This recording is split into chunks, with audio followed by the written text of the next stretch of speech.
Hey everyone, Royalivi here, and welcome to the 11th edition of my Sorare Road to Glory. Now, there's not been much glory recently, but at the end of last video, we did manage to hit the 0.02 Ethereum threshold, and we continued that streak going into Game Week 215. We got 264 points, really solid all-round scores from Sean Nealis and Sugawara is what pulled me over the 250 points needed. Both are proving to be great players in the club right now, these high all-round scoring defenders. This week was a difference between the first and second threshold for me, so can't complain there at all. Happy to add £70 to my account. And then I went out to the auction market and bought Milton Valenzuela's super rare card on auction for 0.068 Ethereum, roughly £225. Now, this is a slightly more riskier purchase in the sense that the MLS season is just ending, so we can probably expect to see a drop in their prices across the board, as well as by the time the season's gearing up to kick off again next March. The price of Ethereum could have drastically risen, so that would mean I've got less value for my Ethereum if I buy now and the price rises next March. But again, I'm no expert, the price could drop by March, who knows. I know a lot of people are expecting it to rise by then, as am I, so in that sense it's a bit of a risk, but overall I think I got Valenzuela for a very decent price. A little over a month ago he went for 0.23 Ethereum, and then again a bit later for 0.11, so at 0.068 I think I got him for a decent value. We can see towards the end of the MLS season he's recovered from his ligament injury and started getting a decent amount of game time again for Columbus Crew. He finished the season off with a nice 62 score, so hopefully he's fit and raring to go next season. I'll either look to sell him on for profit or perhaps even look at getting an All-Star Pro team in the coming months now. All-Star Pro is the old Division 3, so I'm looking to move up a division and see if we can compete for more rewards in a couple of months, but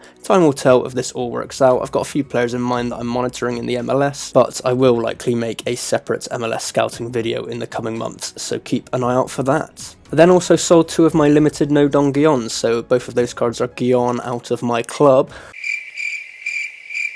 So I spent £7 on these two cards and have sold them on for roughly £35 between them, so about 0.01 Ethereum. Nothing major, but every bit of profit adds up. Don Guillon did play in Suwon Blue Wings playoff game, so this is what has caused a spike in his price. I was happy to just sell on for the price he was going for. I got a decent profit on them with the Korean League ending soon, so I'm sure his price will drop again in the coming months if I feel like picking him up. I then also went out and bought a Luca Kronberger card to boost my challenger lineups. Now, once the MLS and Asia leagues end, I would have had no forwards in the club that are playing in active leagues, so I had to look at getting one or two players in. I've settled on Kronenberg as one of my purchases right after the Game Week rewards came out, so I went and got him on the market for 0.06 Ethereum, about £200, and I think I got him on a really good deal here. Looking at Sorare data, you can see I got him for the cheapest anyone has in recent weeks, just 4 days after I bought mine. Another Kronberger went for almost 0.1 Ethereum on auction, so very happy with the price I purchased him for. You can also see here on Transfermarkt he plays most weeks at the moment for Admira in the Austrian Bundesliga, so he's a good option to have in the club. He's also an under 23, I could always look to sell him on and get a more consistent forward who scores a bit higher, but overall very happy and think there's good profit to be made or a good player to add to the club in Luca Kronberger there. And then for Game Week 216 I wanted to keep up the good run of form I'm on, and unfortunately for the haters I smashed it again. 280 points means another 0.02 Ethereum,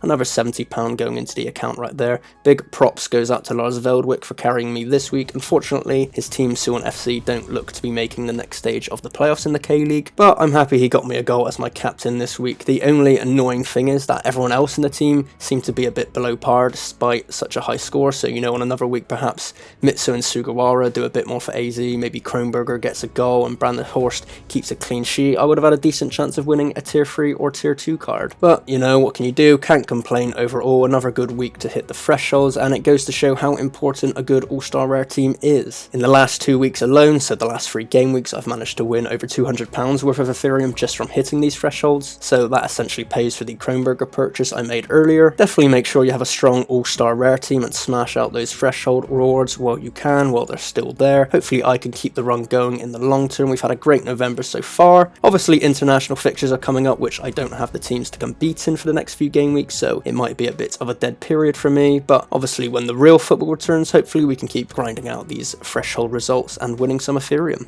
So yeah, thanks for watching. It might be a bit of a longer wait for the next Road to Glory due to the internationals I just mentioned, so there could be a lot of purchases and sells for next episode to keep track of, so do stick around and subscribe to follow where I go from here. I really appreciate all the comments and discussions we have down below, so keep that up. Look forward to hearing from you all, and yeah, I will catch you all next time. Thanks for watching.